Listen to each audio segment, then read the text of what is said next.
Welcome guys. তো আমি নতুন একটা ব্লগ নিয়ে চলে এসেছি। আর এই ব্লগে আমি যাত্রা করেছি ঘাটশিলার উদ্দেশ্যে। তো ঘাটশিলাতে আমি কি করলাম, কোথায় যাব, কিভাবে যাব, এই যে ট্রেনে উঠলাম, এখান থেকে আমি স্টার্ট করছি। তো এটা অনেকগুলো পর্বে আসবে, অনেকগুলো পার্টে আসবে।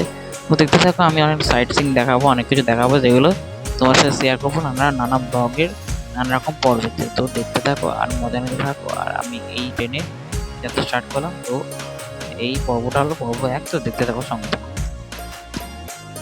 তো এই পর্ব একে আমি যেগুলো বলবো, যে আমি যাত্রা শুরু করলাম কোথা থেকে এবং কিভাবে, এবং কোথায় ঠাঁই নেবো, এবং কোথায় আমি থেকে কোথা থেকে ঘাটশিলা আমি সব সাইট সিন করবো, সেটা এই ব্লগে থাকবে। তো আমি রামকৃষ্ণ মঠে আমি ঘাটশিলার সব জায়গা ঘুরেছি, এবং এই ট্রেনে করে আমি দূরপাল্লার ট্রেনে করে আমি গেছি ঘাটশিলা স্টেশন। তো দেখতে থাকো, সঙ্গে থাকো, দেখতে থাকো।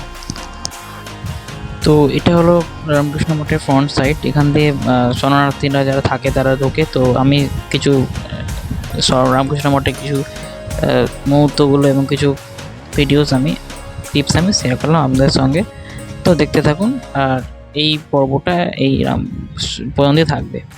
আর হ্যাঁ, বলে রাখি যে এই রামকৃষ্ণ মঠের ঠিক অপোজিটে মহাদেবের মন্দির আছে, এখানে আপনারা ভিজিট করতে পারেন, এবং সামনের পথগুলো দেখালাম। পরের ব্লগ আসছে।